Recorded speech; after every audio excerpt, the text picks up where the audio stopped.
Olá pessoal, tudo certinho? Professor Cedric Aires aqui.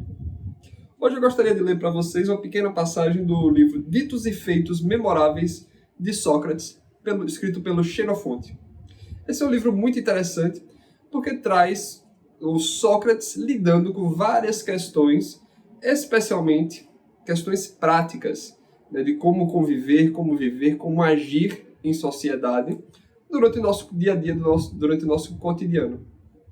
Justamente por causa disso, talvez, o Xenofonte, o Sócrates do Xenofonte, digamos assim, é muito relegado, é muito deixado para trás, especialmente para quem estuda a filosofia acadêmica, Ou seja, na filosofia da academia, nas universidades, geralmente a gente estuda apenas o Sócrates platônico, por causa dessas questões mais teóricas, de filosofia mais metafísica e por aí vai.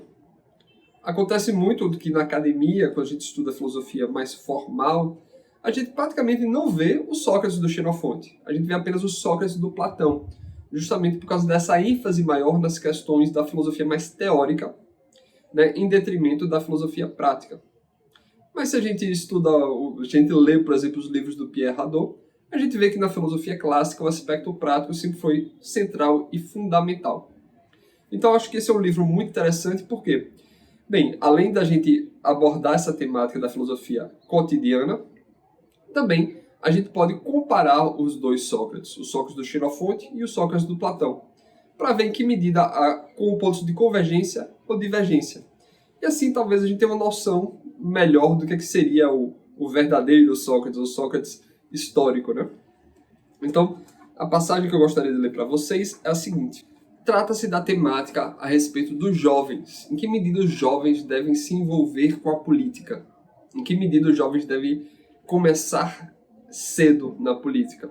Ou em que medida eles devem se preparar antes de se envolverem com essas questões da cidade, as questões públicas? Então trata-se de um pequeno e curto diálogo que o Sócrates tem com o Glaucon.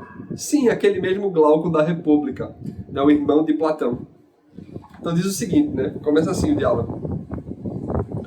O filho de Aristo, Glaucon, estava tentando tornar-se orador e lutando para ser governante do Estado, embora tivesse ainda menos de 20 anos de idade.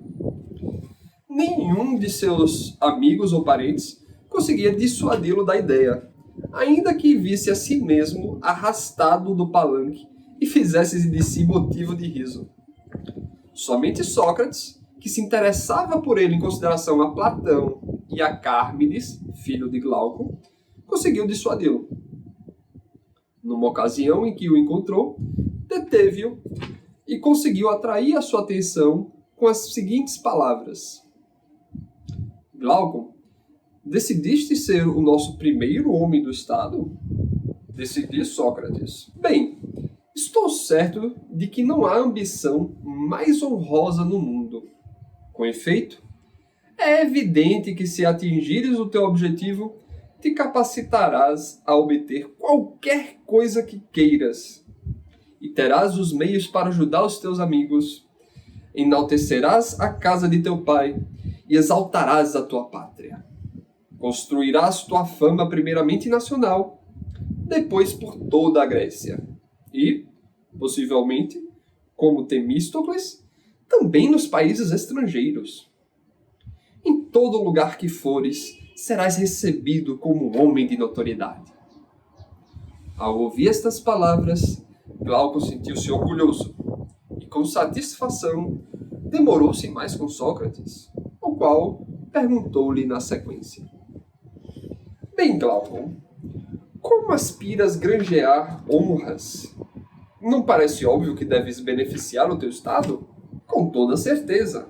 Então, não sejas reticente. Conta-nos.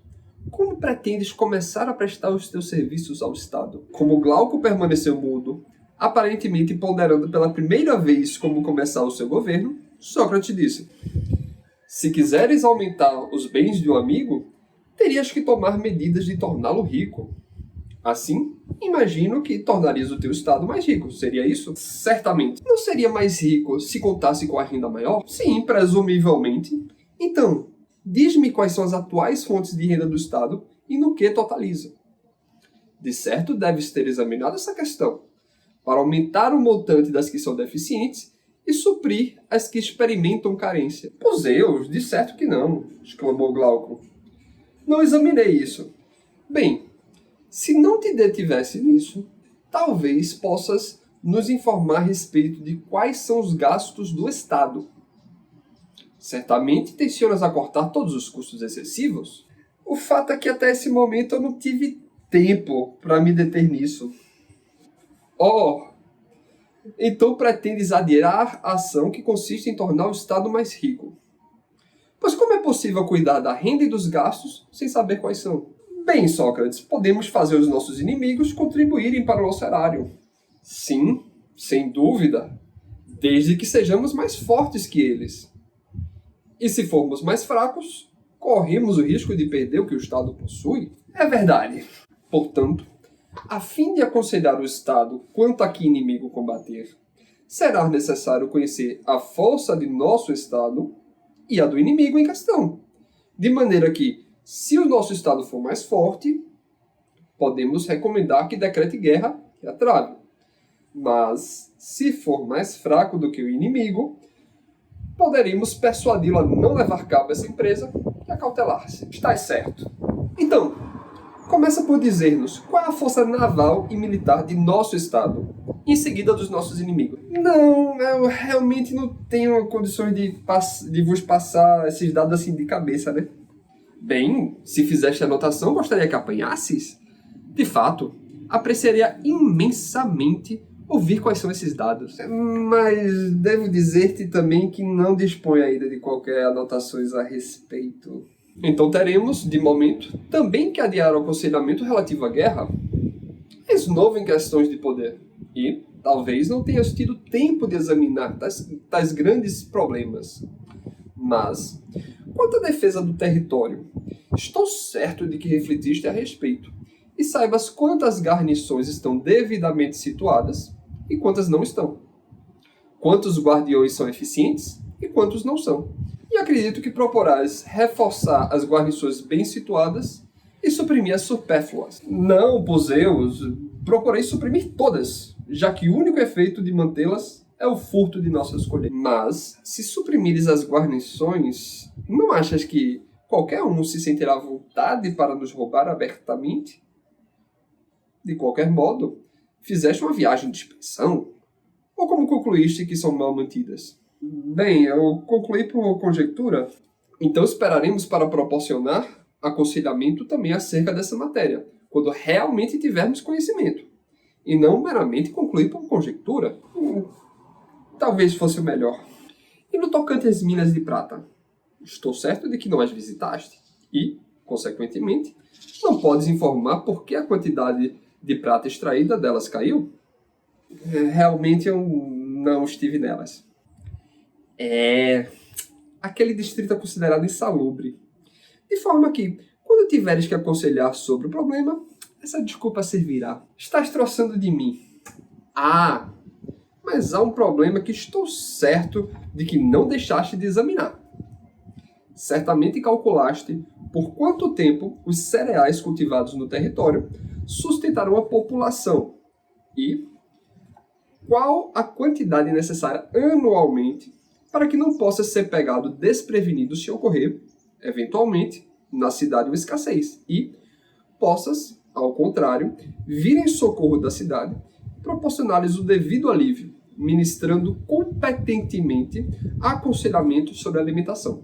Seria uma tarefa avassaladora se tivéssemos que incluir todas essas coisas nos próprios deveres. Mas, tu sabes, ninguém jamais administrará com sucesso sequer a própria casa, a menos que conheça todas as suas necessidades e providencie para que sejam todas atendidas. Considerando que a nossa cidade contém mais de 10.000 casas, e é difícil cuidar de tantas famílias ao mesmo tempo, devias ter tentado começar fazendo algo por uma delas. Quero dizer, a do teu tio. Ela o necessita e, se tiveres êxito com essa, poderás dispor-te a trabalhar com um número maior de casas. Mas, se nada pode fazer por uma única, como terás sucesso com muitas? Se um homem não é capaz de portar um talento, É absurdo que tente portar mais de um, não é? Bem, disse Glauco, eu poderia fazer algo pela casa do meu tio, somente se ele me ouvisse. O quê? Replicou Sócrates. Não consegues persuadir o teu tio e supões que conseguirá persuadir todos os atenienses, incluindo o teu tio, a ouvir-te? Toma muito cuidado, Glauco, para que a tua temerária ambição não te conduza ao desastre. Não percebes quão perigoso é dizer ou fazer o que não entendes? Pense em outras pessoas que sabem ser o tipo de gente que diz e faz claramente o que não compreendem. O que acha que consegue com isso? Louvor ou censura? Descobrirás, tenho certeza, que os indivíduos que gozam de excelente reputação e são sempre objeto de admiração pertencem ao grupo que possuem o mais amplo conhecimento. E aqueles que têm má reputação e são objeto do desprezo pertencem ao grupo dos mais ignorantes. Por conseguinte, se o teu desejo é conquistar prestígio e admiração na vida pública, procura obter um conhecimento cabal do que te propões fazer. Se ingressares na carreira pública com essa vantagem sobre os outros, não me surpreenderia se atingisses com grande facilidade o objetivo de tua ambição. Muito interessante essa passagem, né?